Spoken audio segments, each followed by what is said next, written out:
el derecho a la tranquilidad, el derecho a la convivencia nacional. Y eso solamente se logra con el respeto a la ley de todas, a la ley mayor, a la ley de leyes, a la Constitución, con la convivencia y con la lucha por el respeto a la constitucionalidad y a la soberanía popular. Es muy importante que esto se sepa. Nosotros no podemos taparnos los ojos cuando frente a nosotros se está conspirando. Y el mundo lo sabe. La única opción que ha tomado el gobierno de los Estados Unidos frente a Venezuela es la opción golpista, intervencionista. Es la única opción. Y Venezuela tiene su fortaleza. Venezuela tiene su capacidad democrática. Si no, no estuviéramos aquí. Trataron de impedir y por la vía de la guarimba imponer la violencia para un caos general y una intervención imperialista. Y se lo impedimos, los derrotamos. Y triunfó la paz. Trataron de impedir con chantaje. Recuerden ustedes los chantajes que se hicieron, que si se elige la Asamblea Nacional Constituyente la cosa es peor, que si se elige la Asamblea Nacional Constituyente al otro día se acabó Venezuela, que si se elige la Asamblea Nacional Constituyente viene una hecatombe. Y se eligió la Asamblea Nacional Constituyente y lo que vino fue paz para el país, convivencia, respeto a los derechos del pueblo. Y lo mismo intentaron hacer en la oportunidad de las elecciones presidenciales del 20 de mayo del 2018. Que si se dan las elecciones va a pasar esto. E intentaron, como fue publicado en el New York Times, en el Washington Post, y circuló en el pasado mes de septiembre por toda la prensa y los cables mundiales, trataron de hilvanar a un grupo pequeño de traidores para crear un disturbio violento militar que pusiera en juego la realización de las elecciones del 20 de mayo. Por eso es que yo decía en todos mis discursos, porque yo sabía en que estaba el gobierno de Estados Unidos, sus lacayos colombianos, conspirando y tratando de comprar conciencias. Por eso yo decía, llueva, truene o relampaguee, en Venezuela va a haber elecciones presidenciales democráticas, justas, transparentes y constitucionales el 20 de mayo. Porque estábamos preparando para hacer las elecciones en las condiciones que nos tocará hacerlas. Como las hicimos las elecciones constituyentes. ¿Ustedes se acuerdan de las elecciones constituyentes? Las hicimos con lluvia, truenos y relámpagos. Y el pueblo votó y el pueblo eligió. Nada nos detuvo. Que lanzaron una operación para atacar los centros electorales, quemar las máquinas electorales en el este de Caracas. Pusimos el poliedro de Caracas y votaron miles de miles allí. Que lanzaron una operación para atacar algunos centros electorales en el Táchira. El pueblo salió, caminó kilómetros, cruzó ríos y fue y votó. Llovió, tronó y relampagueó y el pueblo votó. Y el 20 de mayo también.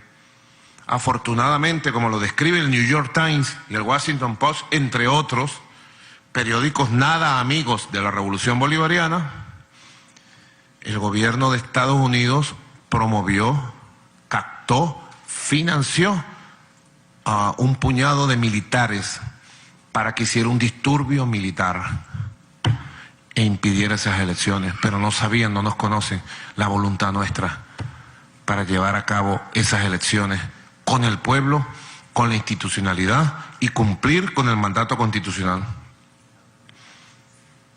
Ahí están las pruebas que surgieron de los propios documentos desclasificados de Estados Unidos. Y ahora andan en la misma línea. Y yo le digo a Venezuela,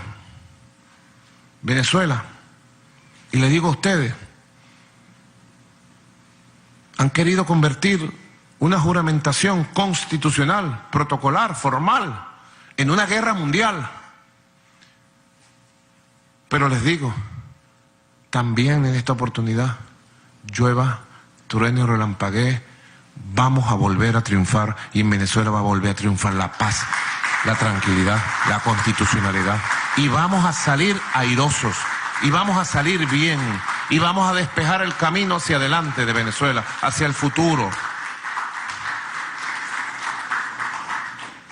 Así se manejó América Latina durante 100 años o más. La mayoría de los periodistas y las periodistas, salvo excepciones de William Castillo, que están presentes, son de la nueva generación. La mayoría son muy jóvenes.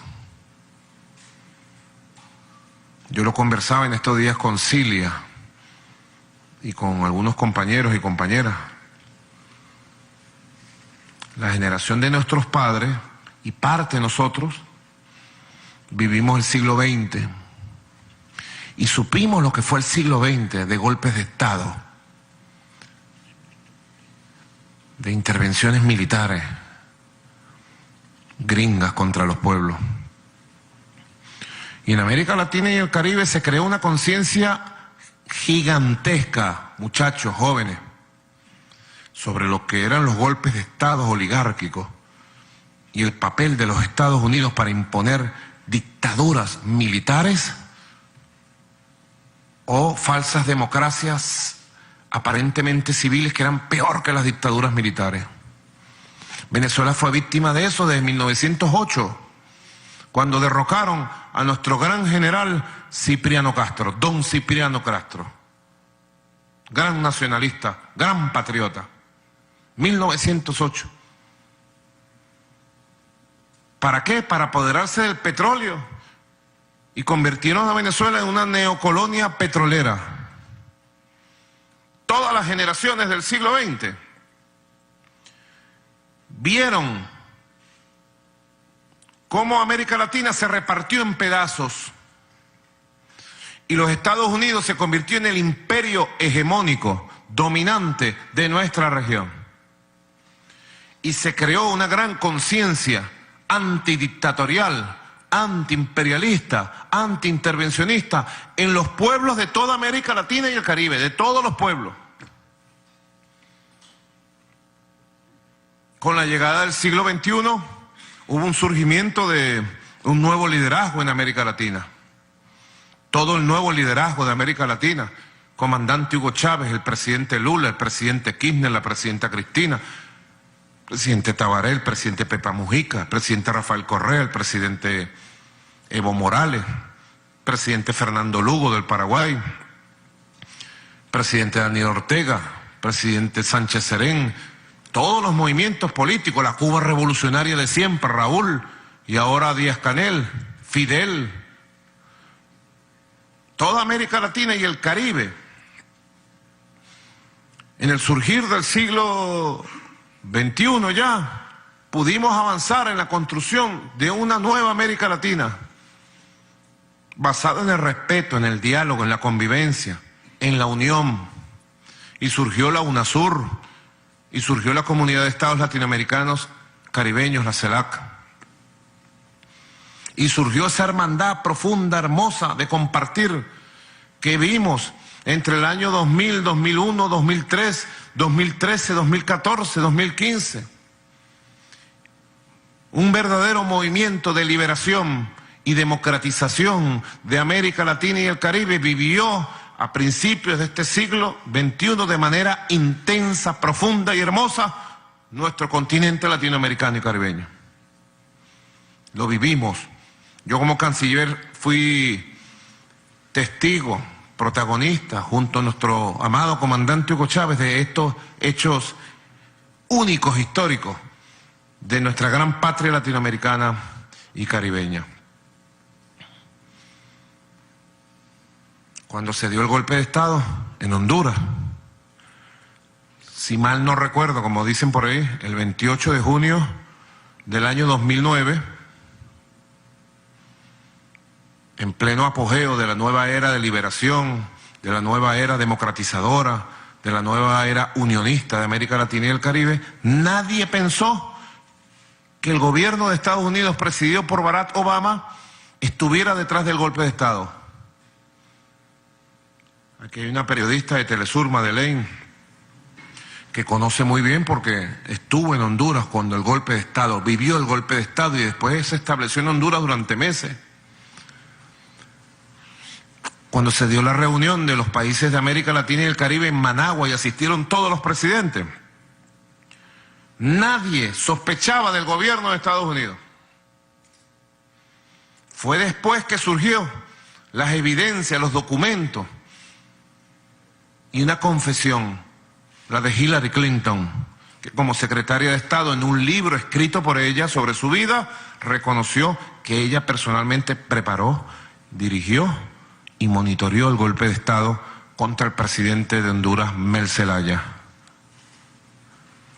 Allí comenzó un proceso, anótenlo, 28 de junio del año 2009, de reconquista de la hegemonía, de la dominación de América Latina y el Caribe por parte del hegemón imperialista de los Estados Unidos de Norteamérica. Ahí empezó un proceso para tratar de revertir con golpes de Estado, con campañas sucias, con situaciones. Fíjense ustedes como Brasil, ¿quién podía pensar en Brasil un golpe de Estado? Dieron un golpe de Estado en Brasil. Secuestraron al presidente Lula da Silva en Brasil. Está secuestrado, sin pruebas en una cárcel, para impedirle ser candidato presidencial. Porque si el presidente Lula hubiera sido candidato presidencial, hubiera barrido en las elecciones de Brasil y hoy fuera el presidente de la República Federativa do Brasil.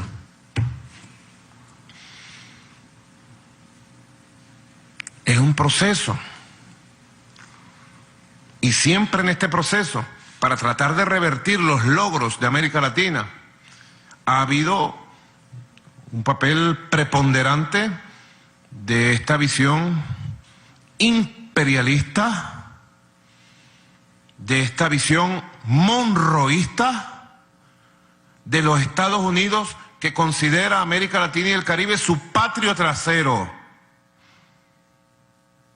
Yo inclusive le hablo a aquellos latinoamericanos que viven en Estados Unidos y saben que es así. La élite imperialista que ha gobernado Estados Unidos durante más de 200 años, desde James Monroe, considera a nuestros países su patio trasero. Y la única respuesta que espera de nosotros es yes, sir. Obediencia. Nos ven como una especie de nuevos esclavos y consideran que las riquezas naturales de nuestro país son como un derecho natural que deviene a la visión de la doctrina Monroe de América para los americanos. Ha sido una lucha intensa. Yo solamente me refiero al siglo XX, me refiero al inicio de este siglo XXI, pero ha sido una lucha de 200 años por nosotros. Como dice el comunicado de los gobernadores y gobernadoras de Venezuela, ha sido una lucha de 200 años por nosotros conquistar nuestro derecho a caminar nuestro propio destino y labrar nuestra vida de acuerdo a nuestra identidad, a nuestra visión y a nuestra voluntad. Es una lucha, por eso es que le digo, en el siglo XX se desarrolló una gran conciencia antiimperialista, antidictatorial, antiintervencionista,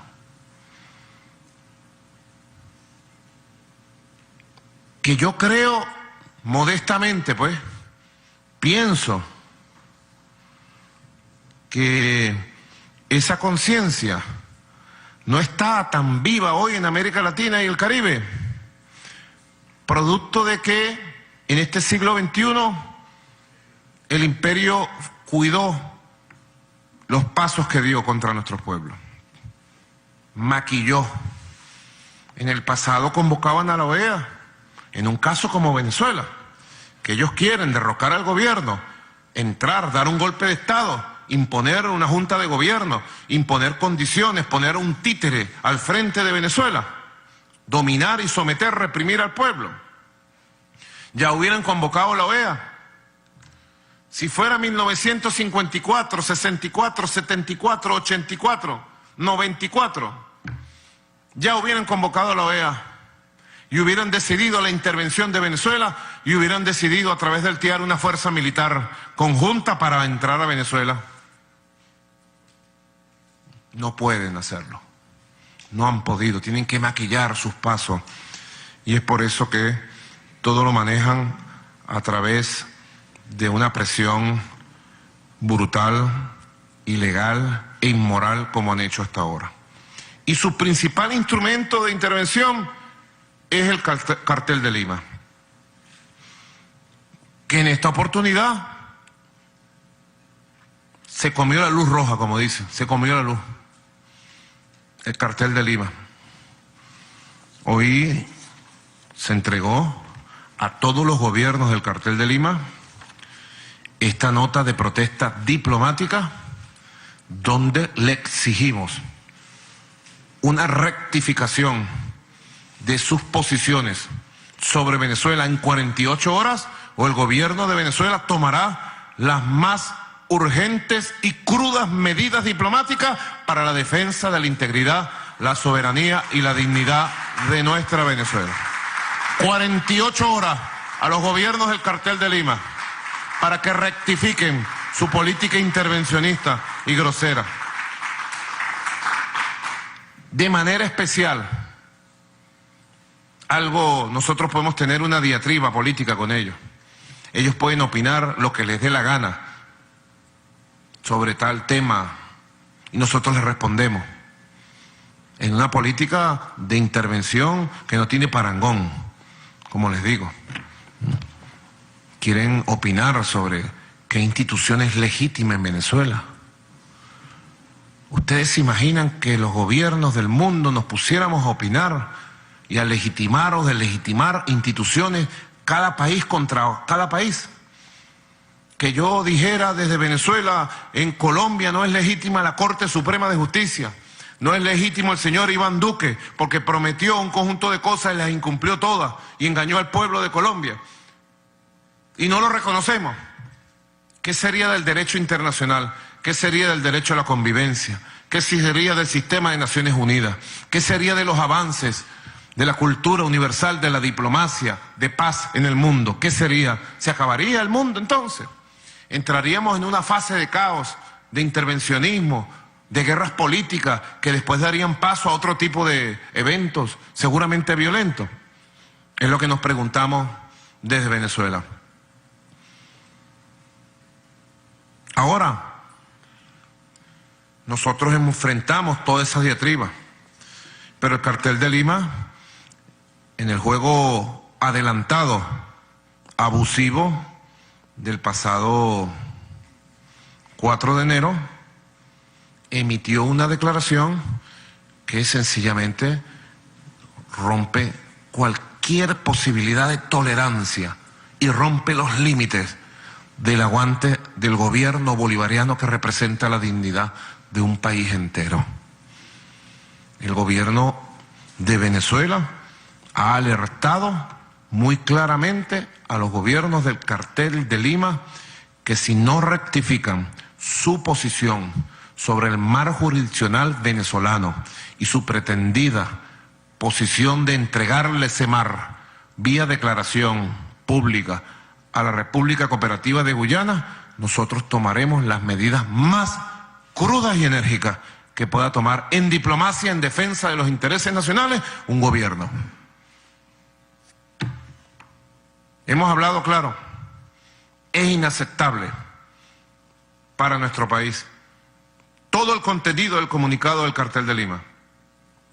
Y es inaceptable para nuestro país, particularmente el párrafo número 9, porque se pretende modificar los límites marítimos y territoriales de Venezuela, se pretende posicionarse de riquezas venezolanas que no lo vamos a permitir bajo ninguna circunstancia. Así que son tiempos de combate, de ideas, de posiciones, que cada quien tome la posición que tiene que tomar para el futuro de Venezuela. Nosotros estamos aquí plantados en defensa del poder constitucional del país, en defensa del derecho a la paz, en defensa del derecho a la convivencia, a la tranquilidad. Y en ese camino, no tengan ninguna duda, la revolución bolivariana, fundada por el comandante Hugo Chávez, tiene la fuerza moral, espiritual, el poder, la capacidad política y la legitimidad profunda y de origen para defender la Constitución, defender a Venezuela y hacer que triunfe la paz como va a triunfar en nuestro país. Así que después de esta introducción quisiera, tener un intercambio y pasar a la ronda de preguntas. Le ratifico mi bienvenida a todos los medios de comunicación internacionales que están presentes en nuestro país. Enseguida iniciamos el ciclo de preguntas con la colega Teresa Bo de la televisora Al Jazeera. ¿Qué tal? Buenas tardes, señor presidente. Muchas gracias por recibirnos hoy. Usted habló sobre la unidad que existía en América Latina, en Sudamérica. Eso ha cambiado mucho en los últimos años. Y no solamente los miembros del Grupo de Lima, sino también en otras partes del mundo dicen que este jueves asume o empieza una dictadura en Venezuela. Me interesaba saber cuál era su respuesta a eso.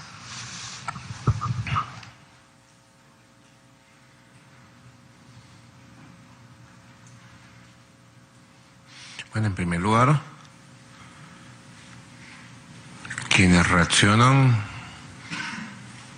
dentro de esta guerra contra Venezuela son los países bajo el área de influencia por tener gobiernos satélites de los Estados Unidos de Norteamérica.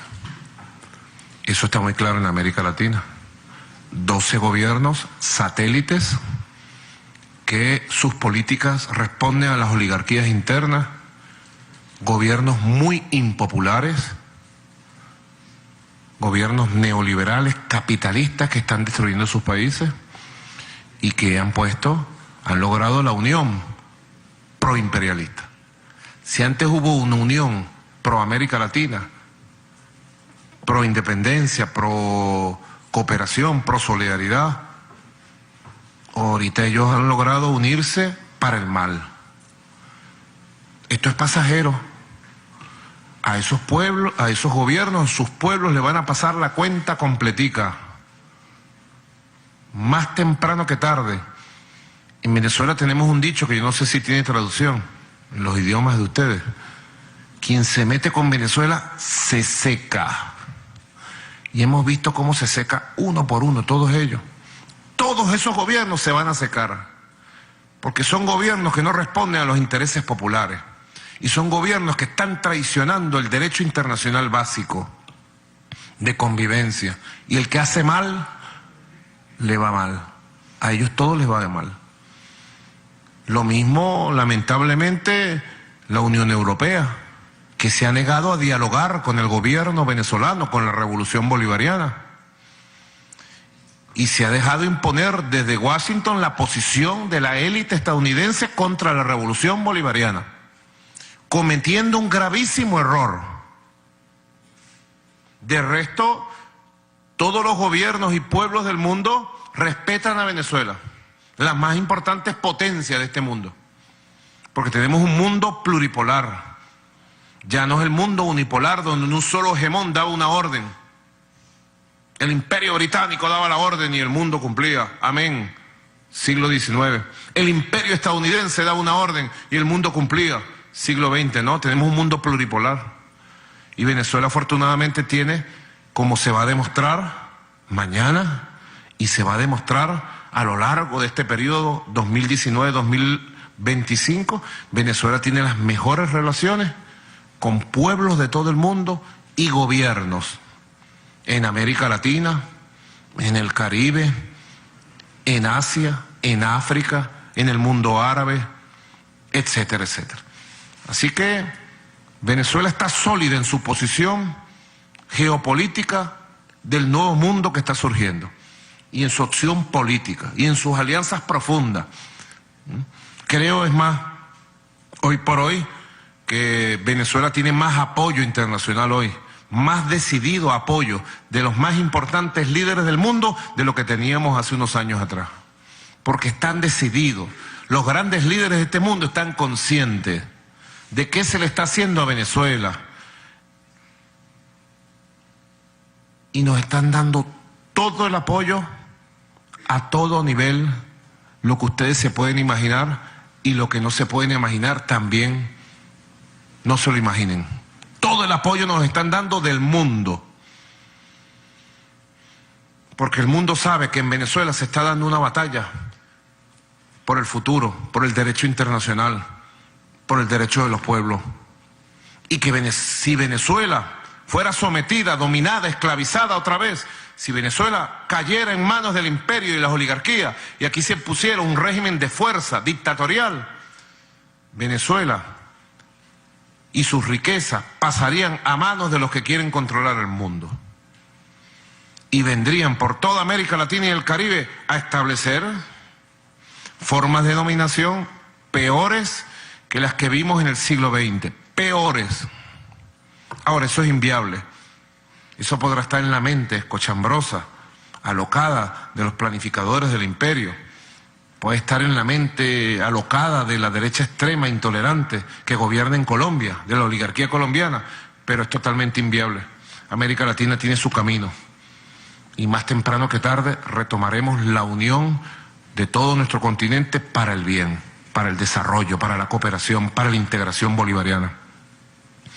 Que dicen que mañana empieza una dictadura, tienen que ellos ponerse de acuerdo. Si esta dictadura empezó en el año 99 con Chávez o empieza con Maduro mañana, lo primero tienen que ponerse de acuerdo. Porque a Chávez le decían dictador. Mentes alocadas, no puedo calificarla de otra manera, mentes locas, le decían a nuestro comandante Chávez, dictador, siendo Chávez el gran democratizador de la vida política de Venezuela, el que incorporó a los excluidos, a grandes masas, a la vida social, económica, política de la nación, el que despertó a todo un continente, América Latina y el Caribe, el que le dio la vida, la atención a los pueblos. Los pueblos de América Latina veían a Chávez como una especie de Cristo Redentor del siglo XXI. Líder de los pobres, de los siempre humillados. Le decían dictador. Es uno de los legados que yo he tenido. Yo también he legado las calumnias, las mentiras, la manipulación. Se tienen que poner de acuerdo. Porque ellos dicen que esto es una dictadura. Desde la llegada de la administración Trump a la Casa Blanca, ellos dicen que Maduro es un dictador. Lo ha dicho Donald Trump en el Congreso de Estados Unidos. Lo ha dicho Donald Trump en la ONU. He tenido el honor de que se me confiera ese rango desde la ONU y desde el propio Congreso de Estados Unidos. Ni antes, ni ahora, ni después. En Venezuela habrá dictadura. En Venezuela ha habido y hay una democracia impecable, protagónica, popular, de pleno respeto y práctica de libertades civiles, políticas, culturales, sociales. Una democracia de la cual nos sentimos orgullosos. Una democracia refundada con una constitución que es la única que se ha hecho y que ha sido aprobada en referéndum por el pueblo venezolano el 15 de diciembre del año 1999. Una democracia que ha hecho 25 elecciones. 25 elecciones en el periodo de 19 años. Y nuestras fuerzas han ganado democráticamente 23 de esas elecciones. Yo te lo digo a la periodista de Al Jazeera, del Mundo Árabe, Teresa Bo, te digo, Teresa, nada de lo que nosotros somos nos los ha regalado nadie. Nosotros estamos aquí por el voto del pueblo. Tenemos una legitimidad poderosa, histórica, pero además tenemos una legitimidad concreta de votos uno sobre otro. Yo estoy aquí por el voto del pueblo. Estos gobernadores y gobernadoras que representan el 80% del territorio nacional están como gobernadores por el voto del pueblo. Los alcaldes, las alcaldesas, la Asamblea Nacional Constituyente. Tenemos un sistema electoral impecable. Fíjense ustedes, estos datos sencillitos que me pasa aquí el ministro Jorge Rodríguez, de la última elección presidencial, que trató de ser boicoteada por orden del gobierno de Estados Unidos, por orden de la oligarquía colombiana. La oposición venezolana al final presentó dos candidatos. Un candidato de los partidos de la MUP, no apoyado por todos, Henry Falcón. Se inscribió Henry Falcón, es gobernador de la oposición, hizo campaña electoral por todo el país. Y se inscribió un candidato de una nueva formación opositora, Javier Bertucci, llamado así Bertucci. Y también hizo su campaña electoral. Ahora el resto de la oposición llamó al boicot y basó su campaña en una campaña de miedos a las sanciones estadounidenses si la gente votaba, una campaña de manipulación. Y el 20 de mayo el pueblo salió a votar. Y te voy a dar algunos daticos. A pesar de que las elecciones se dieron en ese marco de una campaña de boicot, de amenazas, de una guerra económica brutal que se disparó como nunca antes en esos días, en esos meses, aquí yo tengo algunos resultados que nos sirven para comparar los resultados electorales por porcentaje de votantes y por porcentaje de registro electoral. Si se tratara de revisar la legitimidad en votos, que es un componente de la legitimidad de un gobernante. Si se me tratara de medir por legitimidad en votos, aquí hay un resultado que te puedo mostrar. Nicolás Maduro ganó con el 67.2% de los votos, pero que representa el 32.8%, ponle 33 para redondearlo, el 33% del registro electoral en Venezuela, que dicho sea de paso es un registro que casi incorpora el 100% de las personas con derecho a voto, con edad de votar. Es un registro muy completo que se va actualizando, es un registro permanente, donde no se excluye a nadie bajo ninguna especie. Aquí todos tienen derecho a votar. Si compararan mi elección con la elección presidencial de los Estados Unidos, el presidente Donald Trump fue electo por el 46% de los votos, que representa el 27%, quiere decir 6 puntos menos que Maduro, este obrero que está aquí. No soy un magnate, soy un obrero. 27% del registro electoral de los Estados Unidos. Y en los Estados Unidos ustedes saben que la población afroamericana, que la población hispana, que la población pobre no está en los registros electorales. Y hay millones de electores que por decisión de los organismos electorales regionales o decisión judicial están fuera. Recientemente hubo una decisión judicial en el estado de la Florida, incorporaron a 2 millones de votantes que no tenían derecho a votar en la Florida, aunque tenían la edad. Ahí te dejo eso, pues. Es el 27% de los que están inscritos o los que están en un registro electoral que no recoge al 100%. El señor destructor de Argentina, presidente Mauricio Macri, sacó el 51.2% de los que fueron a votar y el 26.8%. 4 puntos menos que Mr. Nicolás Maduro. Perdón, 6 puntos, corrijo, 6 puntos menos. Del registro, si hablamos de legitimidad de voto, que es importante, en medio de las condiciones que fue Venezuela, una guerra económica brutal, incrementada, y una campaña de boicot que llamaba al miedo. Y un pequeño detalle el día de las elecciones, el harakiri electoral que se hizo Henry Falcón a las 11 de la mañana llamando a no votar y llamando a desconocer el sistema electoral. Todo el mundo sabía que las proyecciones de las encuestas, Eximpool, daban que el señor Henry Falcón ese día podía sacar entre 4.500.000 votos. Al final terminó sacando 2 millones de votos, por responsabilidad del que se hizo el único harakiri electoral que se conoce en la historia de 100 años de elecciones en Venezuela. Él se negó a tener 4.500.000 votos, Henry Falcón. Se negó. Ya lo habían presionado de Colombia. Lo habían presionado, lo habían apretado duro de Colombia varios días antes. Lo habían llamado, lo habían amenazado. Y lo pusieron en las circunstancias de hacer lo que hizo. Si lo comparamos con el olvidado, fracasado y expresidente Santos, que se la daba de líder de América, fue electo con el 23.7%.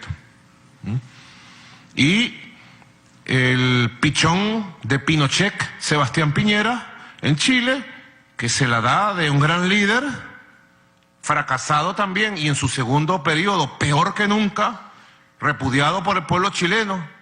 No ha cumplido un año y ya tiene 68% de rechazo a la opinión pública chilena, fue electo con 26%.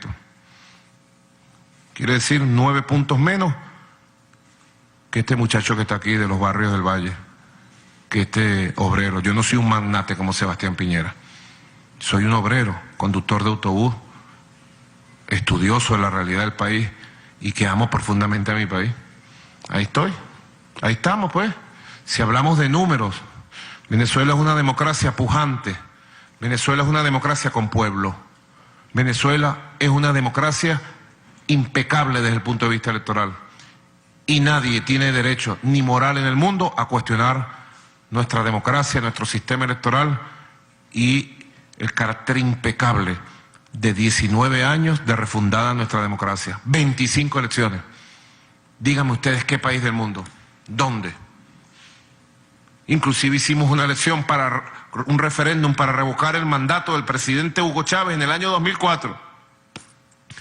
Dígame dónde hay un referéndum para revocar mandatos. Si en Colombia hubiera derecho al referéndum revocatorio para revocar el mandato del presidente Duque, hace tiempo que mira, se lo echarían en caldo de ñame, que dicen, en caldo de ñame.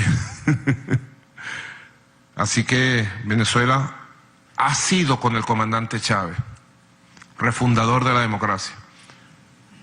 Es con este humilde obrero, presidente, y va a ser a partir del 10 de enero, y yo diría por siempre, una democracia constitucional, legítima y con pueblo, y en paz.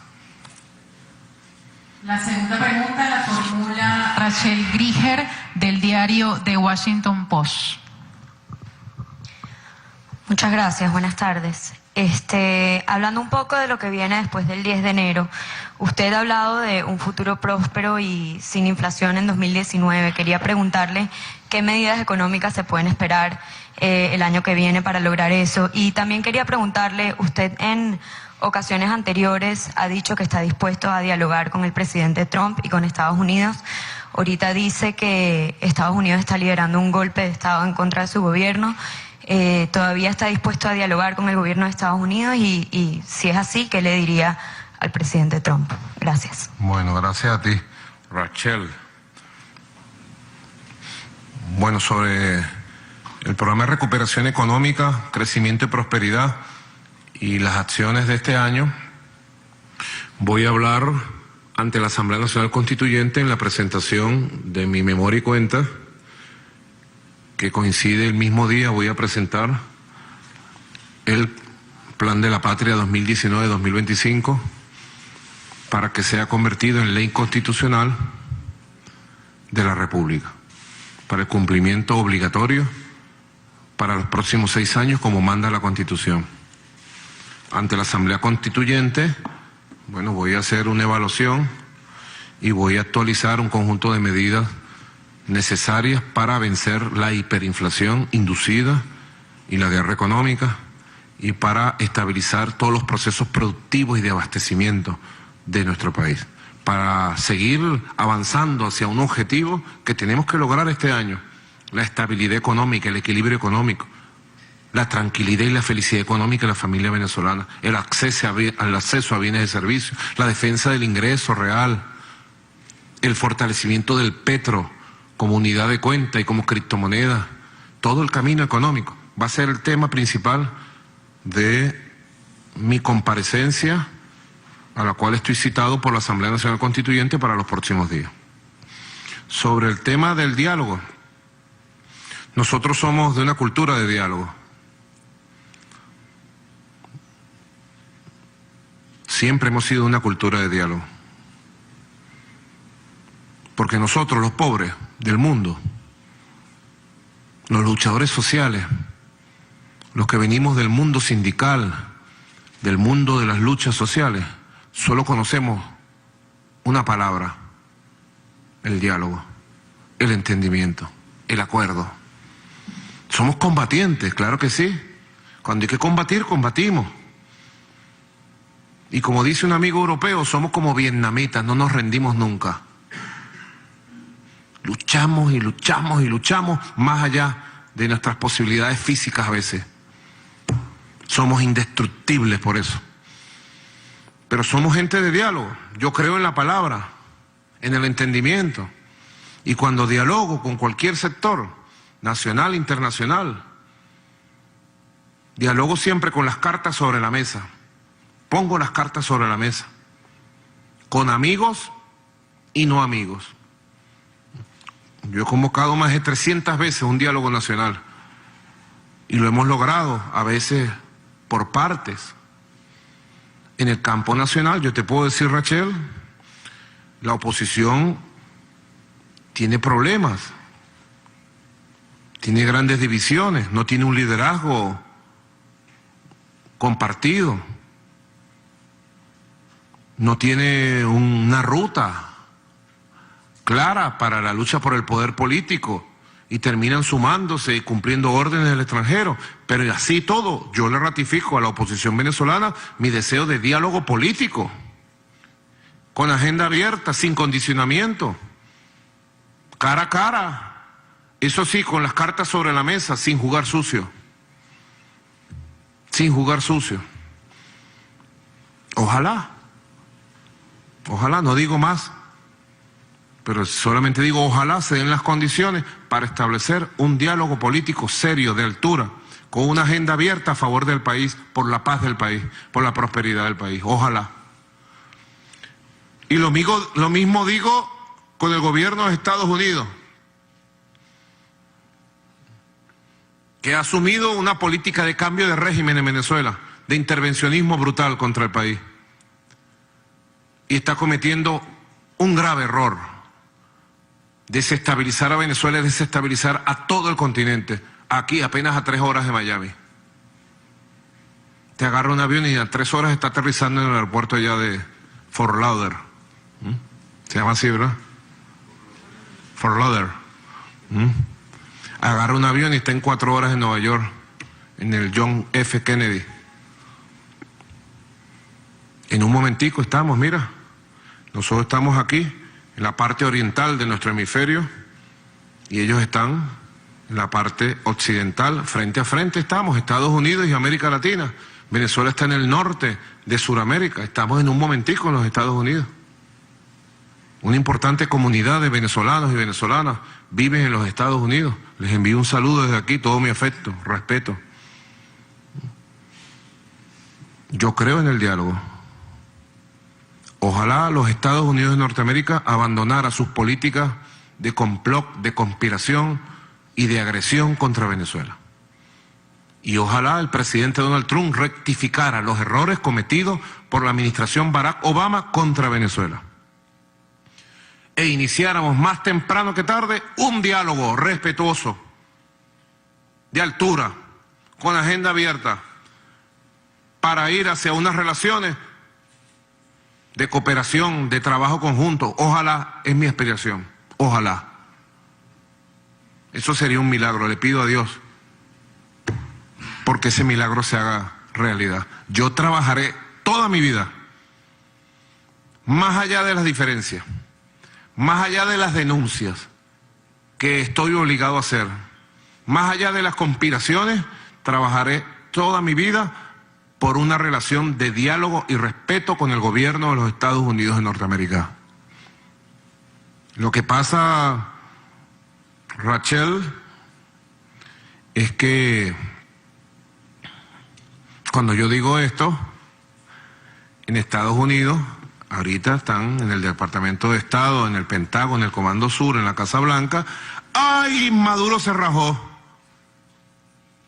¡Ay, Maduro tiene miedo! ¡Ay, Maduro habló de diálogo!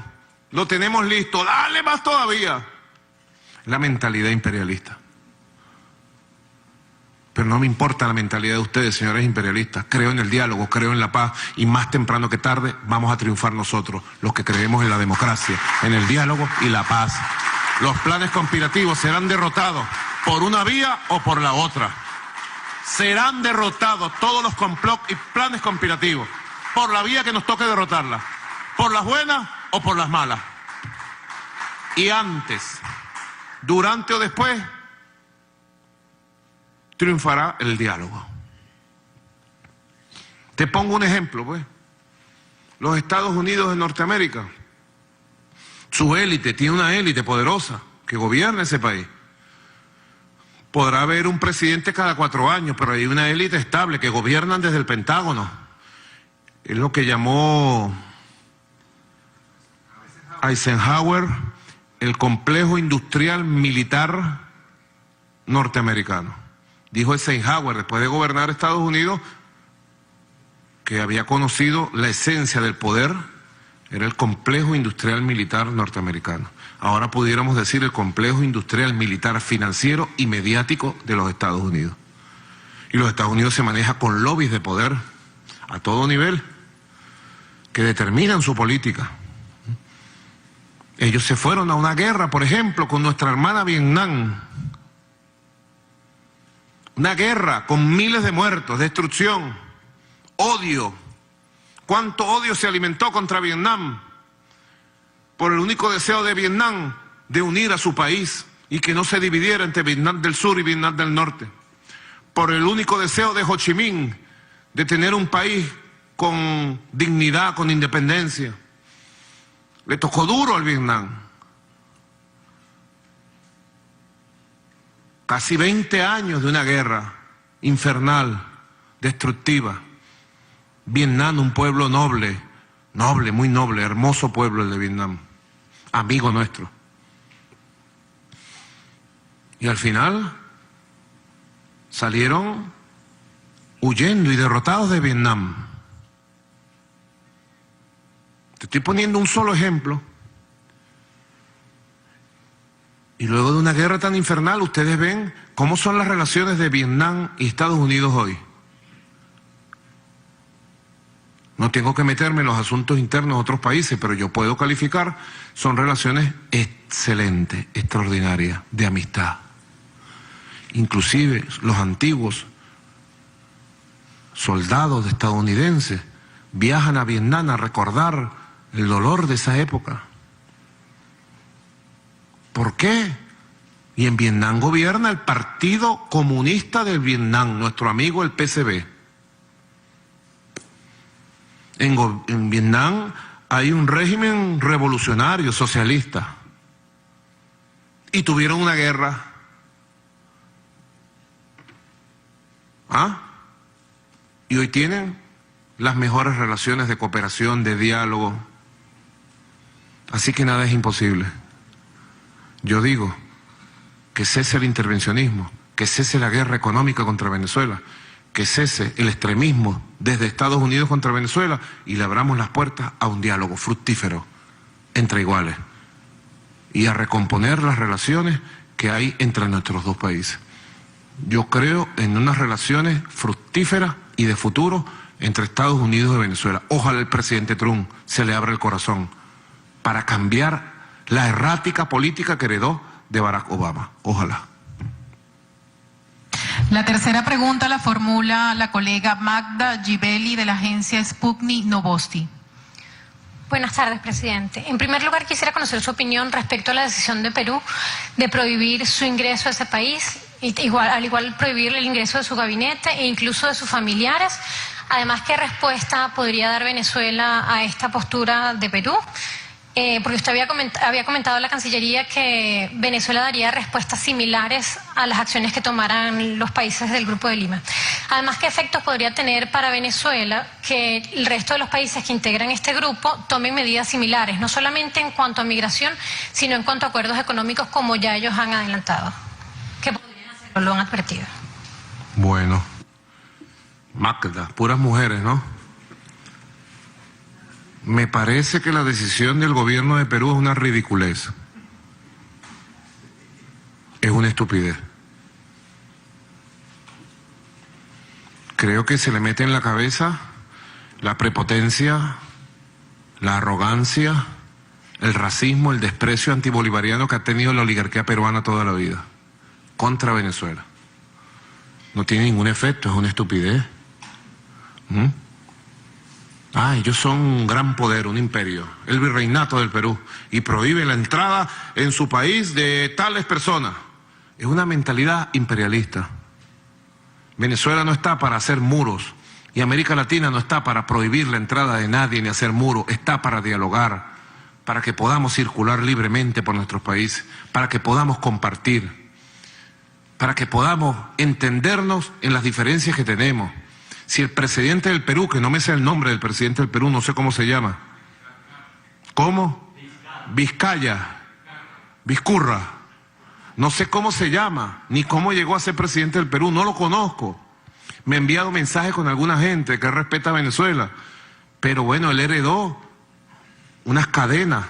Él está encadenado a la política de los Estados Unidos, de la Cancillería peruana. Si el presidente del Perú quisiera algún día conocer algo de Venezuela, debería haberme llamado. Y con las diferencias ideológicas que tuviéramos, él en la derecha y yo, revolucionario, bolivariano, pudiéramos haber establecido un diálogo. Pero no, ellos quieren imponerse. Y entonces se les sale por todos lados la arrogancia, la prepotencia, el desprecio, el racismo. Es una ridiculez lo que han hecho. Próxima pregunta. Cuarta y última pregunta la realiza Erika Ortega Zanoja por la televisora RT. Buenas tardes, presidente. Ayer en la Asamblea Nacional Constituyente pudimos hablar con el presidente de ese órgano, Diosdado Cabello Rondón, quien dijo que no se puede permitir que una institución de tanto poder en Venezuela como la Asamblea Nacional, así esté en desacato, actúe en forma contraria a los intereses de la patria. Eso refiriéndose al apoyo que dentro de los sectores de la oposición se vio sobre este comunicado emitido por el Grupo de Lima que usted ha denunciado hoy. Le pregunto si tiene primero el Ejecutivo alguna iniciativa de solicitar el adelanto de las elecciones parlamentarias visto esta posición de la Asamblea, y en segundo término, ¿cuál es su opinión sobre el anuncio que ahí mismo en la Asamblea Nacional declarada en desacato por el Tribunal Supremo de Justicia se ha hecho sobre la conformación de un supuesto Consejo de Transición? ¿Qué mensaje le da al mundo sobre este tema? Porque estamos seguros de que muy pronto va a haber noticias al respecto, y es unirlo con las declaraciones que han sido emitidas recientemente por el ex diputado o el diputado, no sé, Julio Borges, quien desde el exterior dijo que el único eslabón que falta para un desenlace en Venezuela, estoy citando, es la Fuerza Armada. Gracias. Bueno, eso es lo que se hace desde Colombia, con Pirana. Ellos tienen a varios traidores y traidoras, pelucones traidores como Julio Borges y otras peluconas traidoras, que de Bogotá viven su vida llamando a Venezuela a través de WhatsApp a militares, a civiles, a ministros, a políticos, a magistrados, a gobernadores no, ¿verdad?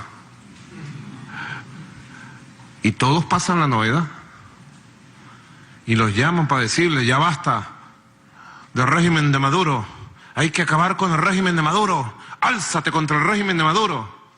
Ellos en Bogotá, en sus mansiones, viviendo cómodos, bien chévere, y le piden aquí que se alcen para derrocar al régimen de Maduro, como dicen ellos. Y todo bajo el apoyo, el amparo, como nunca se había visto en la historia de 200 años del gobierno de Colombia. Se han roto las reglas. El mundo está loco, loco, loco, diría una película, ¿no? El mundo está loco, loco, loco. Se rompieron las reglas. Ya esto sí no lo califico de ridiculez, como califiqué lo que hizo el gobierno de Perú. El gobierno de Colombia es el mayor enemigo que tiene Venezuela hoy sobre la faz de esta tierra. Y el señor Iván Duque es la persona más obcecada, obstinada y que más odio tiene sobre el pueblo de Venezuela. Y él con su carita de ángel, parece un ángel, dan ganas de agarrarle los cacheticos, digo yo, chuqui, chuqui, chuqui, chuqui, y hacerle así, porque él pone su carita de ángel así. Con su carita de ángel es un diablo. Y quiere agarrar el tema de Venezuela para salvarse de la crisis espantosa que lo está hundiendo en Colombia. Pero hace daño, porque tienen gente conspirando las 24 horas con dinero, con recursos. Imagínense que ustedes, que nosotros nos dedicáramos desde Venezuela a meter recursos, dinero y apoyo para desestabilizar a Colombia. Algún daño haríamos, ¿verdad? No lo hemos hecho, ni jamás en la vida lo vamos a hacer. Pues somos respetuosos de la vida interna de todos los países. Pero desde Colombia se hace y se deshace contra Venezuela. Y es contra toda Venezuela, porque la oligarquía bogotana desprecia desde siempre al pueblo de Venezuela. Despreció a Bolívar, lo trataron de matar. Despreció a Sucre y lo mataron. Despreció a Páez. Nos veían como los brutos, como los vulgares.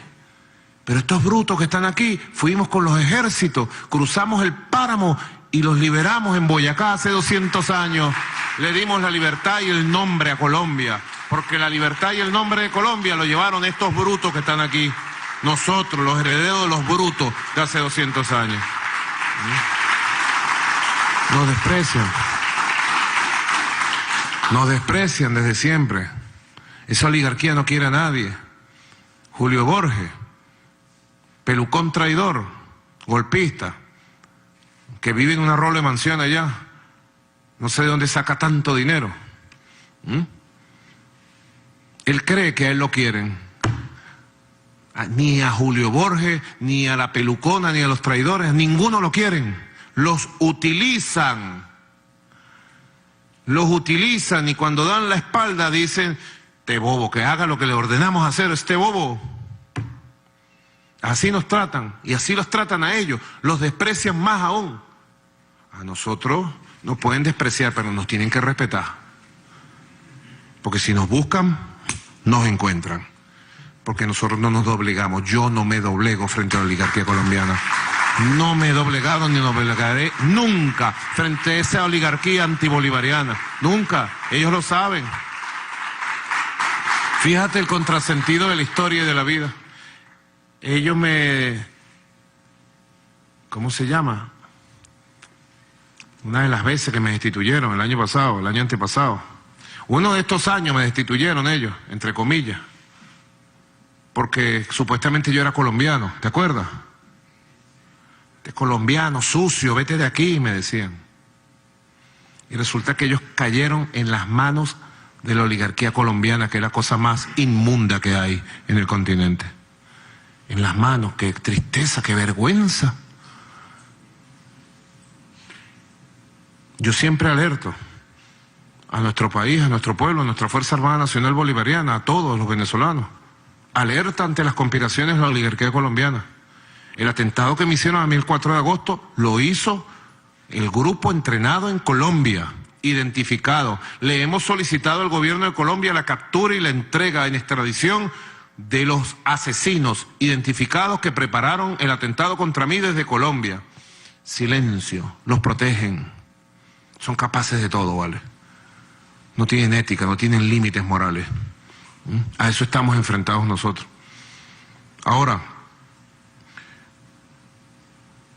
la iniciativa que ha tomado la Asamblea Nacional Constituyente, de acuerdo a lo que me ha informado su presidente, el compañero Diosdado Cabello, tiene que ver con una de las prerrogativas y uno de los deberes y obligaciones de la Asamblea Nacional Constituyente, de acuerdo a la Constitución, que establece que el poder constituyente está vivo, es plenipotenciario y que todos los poderes están subordinados al poder constituyente.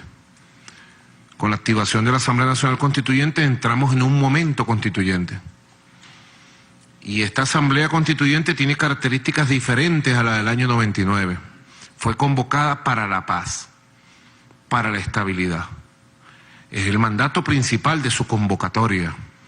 Así que lo que están haciendo de revisar la conducta conspiradora, golpista, dependiente del cartel de Lima y de la oligarquía colombiana de la mayoría de esos diputados y diputadas es pertinente, es justo y yo lo apoyo plenamente. Y le he dado instrucciones a la vicepresidenta ejecutiva, doctora Delcy Rodríguez, para que nosotros estudiemos el decreto constituyente, las órdenes que de allí se emanan y procedamos en consecuencia. No puedo adelantar la visión sobre un tema que vamos a estudiar, pero no está descartado que en Venezuela el poder constituyente tome medidas radicales contra un intento de sedición y de golpe abierto por parte de la Asamblea Nacional adecaburguesa colombiana. No está descartado. Y yo voy a estudiar cuál sería la postura del gobierno nacional, dado que nosotros estamos subordinados a la Asamblea Nacional Constituyente. Ojalá en Venezuela se impusiera la sensatez y el diálogo político. Ojalá. Porque lo que nos quieren llevar es a una polarización y una competencia. Tú me haces, yo te hago, tú me haces. Y a una confrontación total. ¿Nos quieren llevar allá? A eso es lo que quieren llevar. Ellos quieren llevar a eso. Y este paso que han dado de retirarse de la democracia, de las elecciones, de desconocer el poder ejecutivo, que es reiterado, un desconocimiento reiterado del poder ejecutivo que yo presido, bueno, forma parte de esa cadena de eventos para que tú me haces, yo te hago, tú me haces. ¿Y quién pierde? Venezuela. Tenemos que jugar un nuevo juego de diálogo, de entendimiento y que gane Venezuela. Y que gane Venezuela. Esa es mi convicción, buscar que gane el país. A través del diálogo, entendimiento, la convivencia, la coexistencia, el reconocimiento y autorreconocimiento de los factores políticos que hay en la realidad. Pero creo también que el combustible que ha metido el imperialismo norteamericano sobre el país y la oligarquía colombiana les impide a la oposición tener racionalidad. Por eso digo que estamos en un momento para enfrentar y derrotar el golpe de Estado que está en camino. Caractericemos muy bien el momento, porque el combustible que han metido es para generar un enfrentamiento total. Y no hay la capacidad de racionalidad en los jefes políticos de la oposición para detener la locura. Ahora nosotros tenemos nuestros instrumentos.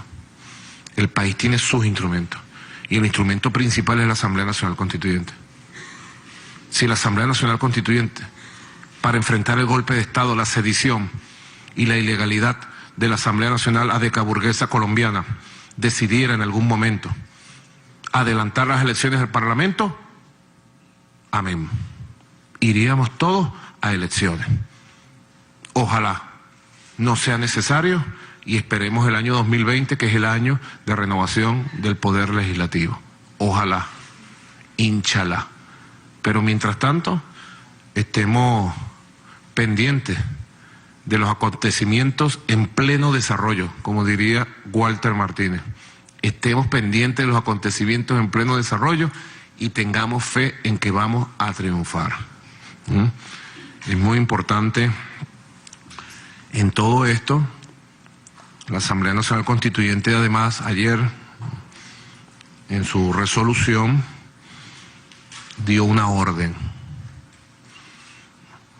a los poderes públicos de iniciar los procedimientos para calificar y castigar el delito de traición a la patria, que significa el apoyo del documento del Grupo de Lima que pretende desconocer la soberanía sobre el mar jurisdiccional venezolano. Eso es impecable. Y ya yo he dado órdenes a la Procuraduría General de la República, a la Vicepresidencia de la República, de iniciar todo lo que el Ejecutivo pueda hacer para que el Estado venezolano ataje, investigue y castigue los delitos de traición a la patria. Porque es muy grave lo que se ha hecho. Es muy grave. Yo creo que los venezolanos es importante que les recordemos qué fue lo que hizo el Grupo de Lima. Fíjense ustedes, yo tengo por aquí el párrafo exacto del comunicado del Grupo de Lima. Perdón, del Cartel de Lima. Es una cosa muy grave.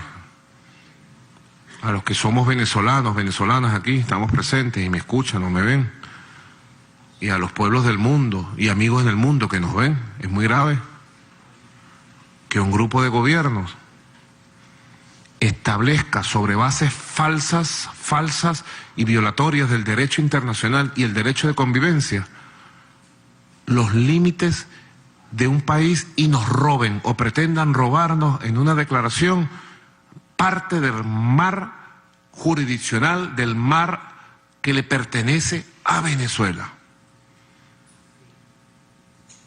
No voy a poner ningún ejemplo, porque cualquier ejemplo que yo pusiera sería ofensivo. Si yo agarrara un ejemplo en América Latina y diría tal país, imagínense que tal país, Venezuela, declarara tal cosa sobre tal país y le quitara tal cosa, sería ofensivo, cualquier país, muy ofensivo. Muy ofensivo. Si yo dijera Colombia, por ejemplo, imagínense que tal cosa. Estoy seguro que los colombianos se sentirían muy ofendidos, los venezolanos nos sentimos muy ofendidos por este párrafo. Y todo el documento del Grupo de Lima fue apoyado por toda la oposición venezolana, a pesar de que ahora traten de sacar las patas del barro. Pero ellos apoyaron en todas sus partes. Y sé más, la gran mayoría de los dirigentes de la oposición participaron, fueron informados de la redacción de este documento. Dice la declaración del Grupo de Lima en su párrafo número 9, miren lo que dice: condenan cualquier provocación o despliegue militar que amenace la paz y la seguridad en la región. Hacen un llamado al régimen de Nicolás Maduro, ofendiendo a Venezuela. Venezuela tiene un régimen constitucional, no de un hombre, es de una constitución, de un país, un régimen constitucional democrático. Hacen un llamado al régimen de Nicolás Maduro y a las Fuerzas Armadas de Venezuela, borran bolivarianas. ¿Cómo les duele lo de Bolívar? ¿Cómo les duele Bolívar? Si fueran un poquito más respetuosos de las formas, dirían la Fuerza Armada Nacional Bolivariana, que es como se llama y el concepto de nuestra Fuerza Armada. Y a las fuerzas, fíjate, hacen un llamado al régimen de Nicolás Maduro y a las Fuerzas Armadas de Venezuela para que desistan de acciones que violen derechos soberanos de sus vecinos. ¿Qué derecho soberano hemos violado nosotros? Oposición. ¿Qué derecho soberano hemos violado? ¿Qué derecho soberano ha violado nuestra Armada, nuestro Ejército, nuestra Fuerza Armada? ¿Qué derecho soberano hemos violado? Ninguno. En ese sentido, manifiesta su profunda preocupación por la interceptación realizada el día 22 de diciembre del 2018 de una nave de investigación sísmica por parte de la Marina venezolana dentro de la zona económica exclusiva de la República Cooperativa de Guyana. Estos gobiernos abusivos, intervencionistas, declaran que el mar territorial venezolano es zona económica exclusiva de otro país, de Guyana. ¿Qué debemos hacer? ¿Nos quedamos callados? No defendemos a Venezuela. Pero lo peor de todo, como decía ayer la Asamblea Nacional Constituyente, es que esta declaración fue aprobada, apoyada con las dos manos por la Asamblea Nacional Adeca Burguesa y por toda la oposición venezolana.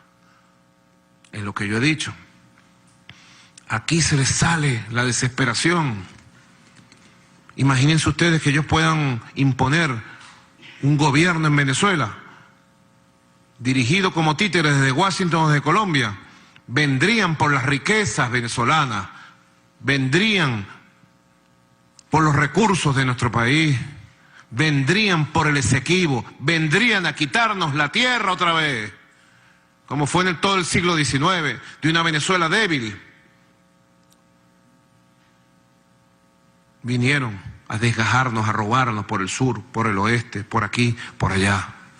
No, eso no va a pasar más nunca en la vida. Y como comandante en jefe de la Fuerza Armada Nacional Bolivariana, la orden está dada: a defender nuestro territorio al costo que sea necesario, militares de la patria. La orden está dada.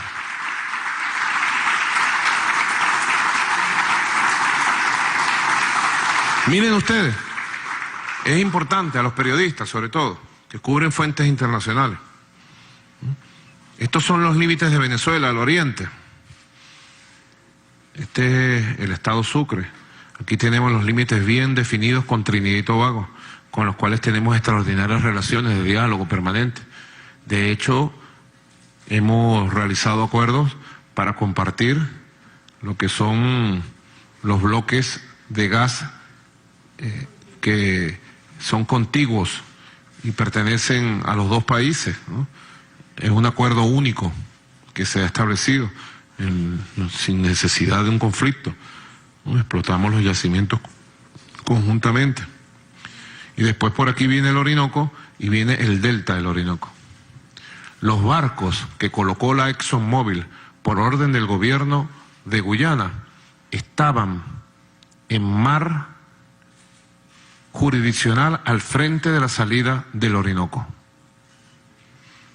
No estaban ni siquiera en el mar que está siendo sometido por el Acuerdo de Ginebra a una definición como el mar que proyecta el Esequibo. Este es el Esequibo, que son en reclamación, que nos robó el Imperio Británico y que nosotros estamos reclamando hace más de 100 años, por las vías jurisdiccionales, por la vía internacional, perdón. Y esta es la proyección del mar, de nuestra costa. Aquí es la salida del Orinoco. Y casi en el mar, al frente del Orinoco, se metieron las naves. Porque yo he visto que alguna gente ha declarado y no tiene la información completa. Y he visto inclusive en algunas entrevistas. Esta mañana veía unos periodistas en una entrevista preguntando, creyendo que es que los barcos estaban en el mar al frente del Esequibo. No, estaban al frente del Orinoco. Y cuando yo fui informado de esto por el comandante estratégico operacional, almirante en jefe, Remigio Ceballos, di la orden de aplicar todos los protocolos y se hizo exactamente. La orden se cumplió de manera impecable y por eso yo condecoré a los tripulantes de esta embarcación patrullera Cariña que cumplió esta misión. Y si les queda alguna duda, porque inmediatamente salió el gobierno de Estados Unidos. Atención, allá en el Departamento de Estado, ya deben haber terminado de almorzar. Buen provecho. Mike Pompeo, fíjense ustedes, Departamento de Estado sacó un comunicado ahí mismo, corriendo. Inmediato, 24 de diciembre, el Día del Niño Jesús. Y dice, subrayamos que Guyana tiene el derecho soberano de explorar y explotar recursos en la zona económica exclusiva. Hacemos un llamado a Venezuela para que respete el derecho internacional y los derechos de sus vecinos. Guyana tiene el derecho soberano de explorar y explotar recursos en sus aguas territoriales y zona económica exclusiva. Llamamos a Venezuela a respetar el derecho internacional y la soberanía de sus vecinos. ¿Quién montó la provocación? ¿Quién la montó? ¿Por qué esta locura? ¿Por qué esta desesperación? ¿Por qué este mundo loco, loco, loco de montar provocaciones, de acosar a Venezuela, de mentir sobre Venezuela? Venezuela lo que ha hecho es cumplir con el derecho internacional. Y para muestra les voy a regalar 2 videos que son contundentes de la acción de nuestra Armada Bolivariana, Revolucionaria y Chavista de Venezuela para defender nuestros derechos sobre el mar jurisdiccional y el mar territorial de Venezuela. Vamos a presentar el primer video para que ustedes puedan sacar sus propias conclusiones sobre lo que fue la acción en la aplicación de los protocolos de desalojo de estas naves incursoras y la manera impecable con que actuó nuestra Armada. Primer video, por favor. Atención. Number of crew, over. Number of crew is 70. Over.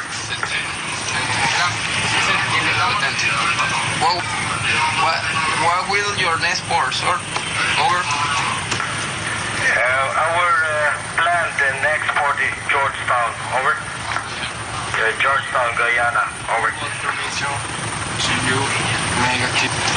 Who give you permission to make activity in this zone? The Guyanese government. Over. Repeat, sir. Guyana government. Guyana government. Over. What is your ETA? Over. We don't have ETA for now. We are here just conducting seismic operations. Over.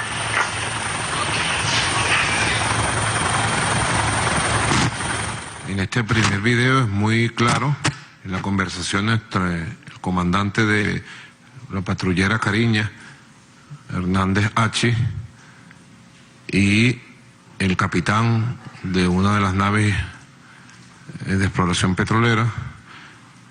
Ellos declaran que fueron enviados por el gobierno de Guyana. Es muy claro, contundente. Y nuestra Armada, en plena aplicación de los protocolos de acuerdo al derecho internacional, bueno, les pide explicación y además dejamos registro de esas explicaciones. Registro directo de audio y además dejamos registro del helicóptero que pudo grabar todas estas circunstancias, dado que nosotros nos encontramos patrullando, reconociendo, con mucha moral y profesionalismo, siempre todo el territorio venezolano, todos los mares venezolanos, con profesionalismo, con moral.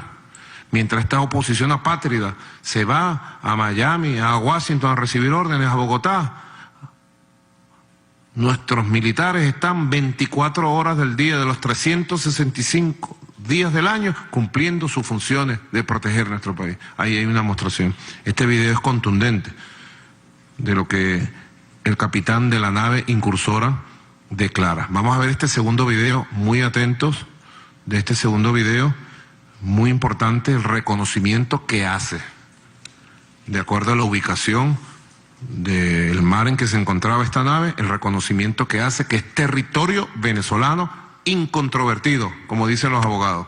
Adelante, video. Position now, sir. Over. My present position now is 09 degrees, 16.9 minutes north, 058 degrees, 15.9 minutes west. Over. Can you repeat to me the last information? The last one is for the longitude 058 degrees, 15.9 minutes west. Over. Captain, excuse me, repeat slowly your geographic position actually, okay? Yes, I will make it as slow as possible. Again, latitude 09 degrees, 16.9 minutes north. Over. All right, longitude? Longitude 058 degrees, 15.9 minutes west. Over. All right, Captain. To be on maritime jurisdiction water of Venezuela. no Guyanan maritime water. I need you understand this one, okay? Message is well copied. Message is well copied. We have stopped our operation to safeguard our safety and the security of the crew and the vessel. Alright, in this moment, I need your collaboration because I send you visit registered group, okay? Visit and the registered group. I need your collaboration, please. Venezuelan Navy vessel ran from Tetis. Please be advised that we have a lot of equipment under tow and boarding will be nearby impossible for any registration group. It is of danger for your own crew to try to come on board our vessel. Navy vessel ran from Tetis.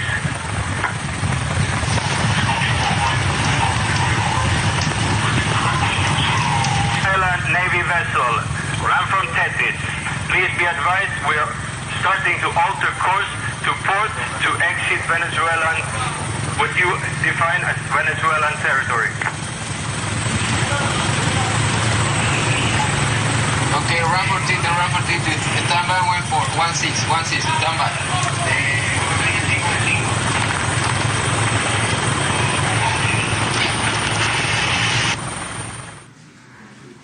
Bueno, este es un documento contundente. El propio barco reconoce que está en nuestro mar. Pero Mike Pompeo jugó adelantado y sacó un tuit. Los Estados Unidos aplauden al Grupo de Lima, etcétera, etcétera. Ahí mismo salió el vampiro Antonio Ledesma a apoyar al Grupo de Lima en esta declaración. El vampiro Antonio Ledesma de Madrid, desde su cueva de Madrid salió. Toda la oposición. Ahí mismo salió el pelucón traidor Julio Borges. El Grupo de Lima, el comunicado del Grupo de Lima representa la aspiración del pueblo venezolano, dice Julio Borges. Julio Borges, bandido, traidor, ladrón, muérgano. Esta es la aspiración del pueblo venezolano. Tú entregar el mar territorial venezolano a otros países. Es la verdad, es la verdad, es la verdad. Este señor que han puesto al frente del grupo de la Asamblea Nacional, Juan Guaidó, ahí mismo salió, gracias al Departamento de Estado, agradecido de los países del Grupo de Lima, por todo el apoyo. Todos salieron. Luis Almagro, uno de los padrinos fracasados, pavoso como él solo, salió a apoyar ahí mismo el robo del territorio, del mar territorial venezolano. Un tal, no sé quién es este, Omar González Moreno, me lo ponen aquí. Un diputado fascista, me dicen por aquí, no lo conozco.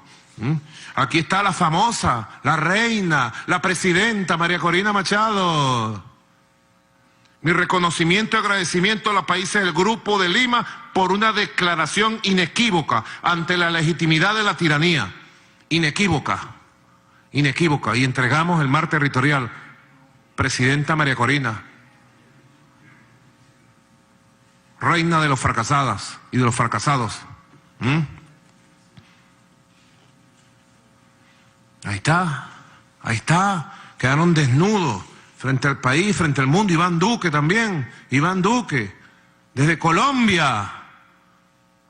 Que Colombia entonces nos quitó esa parte del mar territorial y se la regala a Guyana, gratis pues, es gratis. No, está bien, dale pues. A Venezuela no tiene quien la defienda, a Venezuela no tiene quien la ame, dale pues, repártense a Venezuela. Indignación nacional es lo que han causado.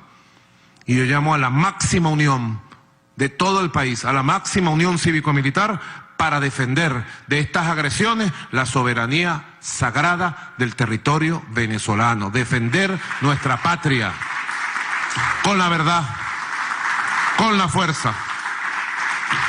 Pongan un momento el barco, para que póngame las imágenes, el segundo, para que ustedes vean el barco. Las imágenes. Ahí está, mire, ese es mar venezolano. Ese mar que está ahí es de los venezolanos. Nadie nos lo regaló. Todo nuestro territorio y nuestro mar lo conquistamos en una guerra de 20 años, que costó la mitad de la población venezolana, entre 1810 y 1830. A nosotros nadie no somos un país de probeta, hecho de la mentira. Somos un país que nació de la profundidad de un Bolívar, de un Sucre, de un Miranda, de un Negro Primero. Aquí lo tenemos en la sangre, en nuestra sangre, corre la sangre de los libertadores. Y desde siempre el Imperio norteamericano le ha tenido el ojo puesto a la patria de Bolívar para dominarla, para someterla. Y no ha podido ni va a poder, y menos ahora. Ahí está ese barco, miren los equipos, muy modernos. Muy modernos. Mejor no digo lo que pienso ahorita. Estamos en una rueda. Si dijera lo que pienso, me hubiera gustado que se trajera ese barco para acá. Muy moderno, miren cómo dispara. Miren, ojalá PDVSA tuviera unos 10 barcos de eso. Ministro Manuel Quevedo, que me escucha, tuviéramos unos 10 barcos exploratorios de esto, ¿ves? Porque abajo de ese mar hay un bloque de petróleo liviano que está pendiente de exploración y pendiente de conseguir una tecnología no contaminante, no destructiva para su explotación. Abajo es un bloque petrolero gigantesco. Venezuela tiene riquezas petroleras y gasíferas que se pierden de vista. Allí, debajo, abusadores, ¿vale? Que le metan un barco a un país así, abusadores, y explorando. Y si no tuviéramos el patrullaje, no tuviéramos a la Fuerza Armada activa, con moral bolivariana y chavista, patrullando el país, bueno, un día llegamos y están sacando petróleo. ¿Ah? ¿Es viable un mundo así, sin respeto al derecho internacional? Le pregunto yo a los venezolanos y a las venezolanas. No es viable un mundo así. Por eso, nosotros tenemos que fortalecer el poder nacional. El mundo es muchísimo más grande que el Grupo de Lima. Se lo podemos poner de un lado al cartel de Lima y no pasa nada. Solo pudiera pasar una cosa, que estemos más tranquilos y avancemos más rápido. Pudiéramos ponerlos a un lado y no pasa nada. A la Unión Europea pudiéramos ponerla a un lado, a sus gobiernos, y no pasa nada. Venezuela seguirá estando en el mismo sitio y trabajando y avanzando. El mundo es más que ellos, el mundo es mucho más grande. Y ya tenemos un mundo que nos respeta, un mundo pluripolar. Y hacia allá debemos dirigir todo nuestro esfuerzo, todo nuestro trabajo permanente.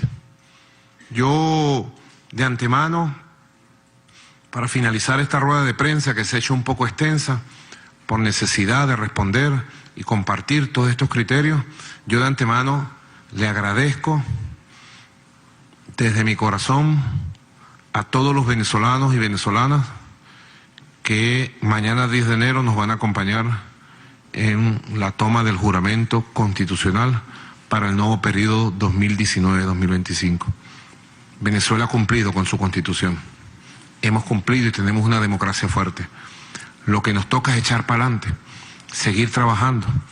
Y como presidente de la República, reelecto para los próximos 6 años, me comprometo absoluta y profundamente desde mi corazón para impulsar los cambios que hacen falta en Venezuela para poder colocarnos en una situación superior de estabilidad, de prosperidad, de felicidad compartida, para poder hacer realidad los sueños de nuestro comandante Hugo Chávez, que nos dejó esta tarea tan hermosa, tan maravillosa, para seguir avanzando hacia la independencia que más nos hace falta, la independencia económica, la prosperidad económica. Yo me comprometo ante todos ustedes, venezolanas y venezolanas, a defender el derecho a la paz, a mantener la paz, a defender el derecho a la Constitución, y a través del diálogo social, el diálogo político, el diálogo intercultural, el diálogo en todas sus formas, en este nuevo periodo lograr